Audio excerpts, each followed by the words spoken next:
காலசர்ப்ப தோஷம் இது என்ன? இது நமக்கு வரமா, இல்லாட்டி வருத்தமா, சாபமா? நம்முடைய புராணங்கள்லாம் என்ன சொல்றது?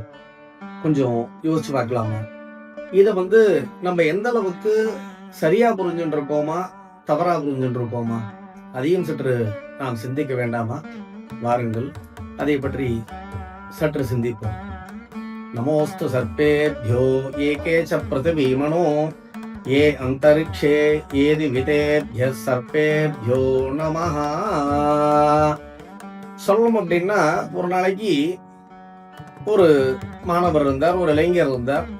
அவர் கேட்கிறார், சுவாமி எனக்கு காலசர்ப்ப தோஷம் இருக்கு அப்படின்னு சொல்லி ஜோசியக்காரங்க எல்லாரும் சொல்றாங்க. இது அப்படின்னா என்ன சாமி, நான் என்ன பண்ணணும் அப்படின்னு சொல்லி அவர் கேட்கிறார் நம்மள்கிட்ட.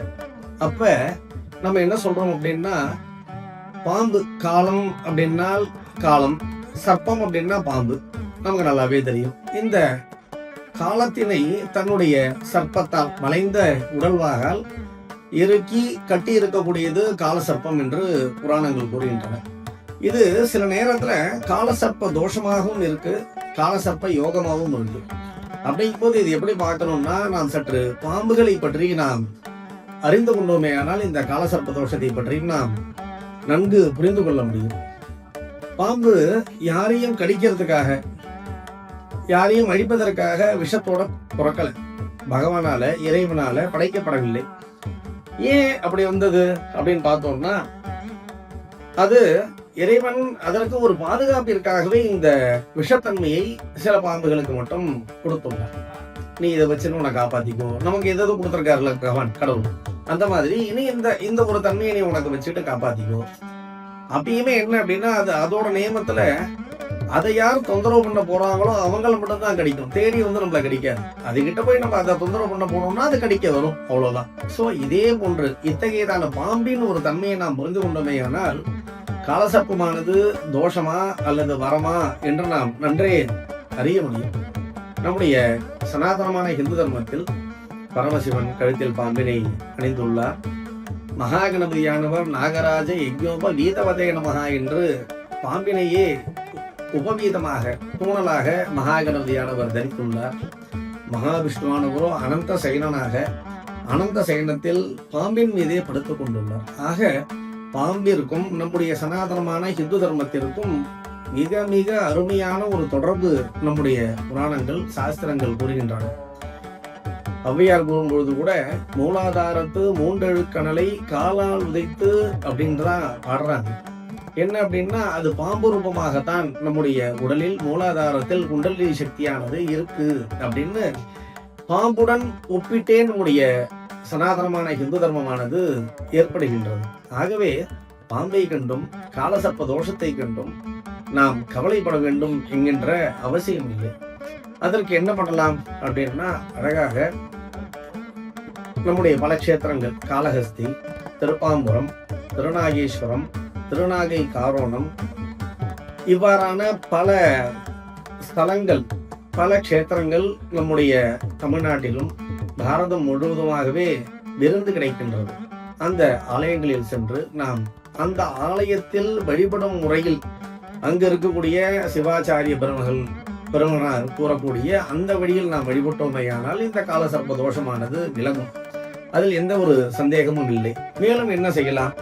நம்முடைய இல்லத்தில் அருகில் இருக்கக்கூடிய பாம்பின் புற்றிற்கு நாம் பால் தெளிக்கலாம், அல்லது பாம்பு விரும்பி உண்ணும் உணவான கோதுமை மாவு வெல்லத்துடன் கலந்து நாம் செய்யலாம், அதற்கு படைக்கலாம்.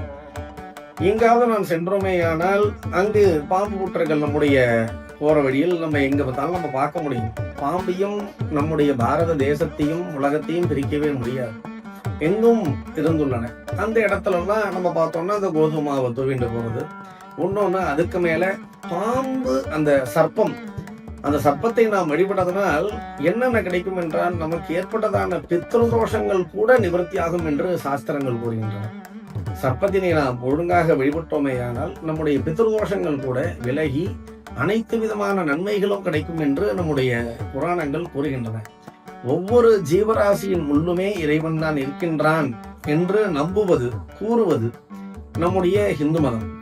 அந்த மதம்தான் நம்முடைய பாம்பை பற்றியும் சர்ப்பங்களை பற்றியும் அதன் ஏற்றங்களையும் நமக்கு மிகவும் அருமையாக மிகவும் தெளிவாக நமக்கு கொடுக்கின்றன.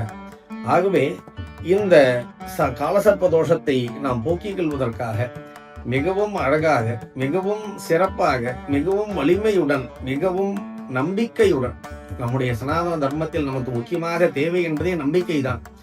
அந்த நம்பிக்கையுடன் நாம் சர்ப்பங்களை நாம் அணுகினோமேயானால், நாம் வழிபட்டோமேயானால், இந்த காலசர்ப்ப தோஷமானது விலகி நமக்கு நன்மை கிடைக்கும்.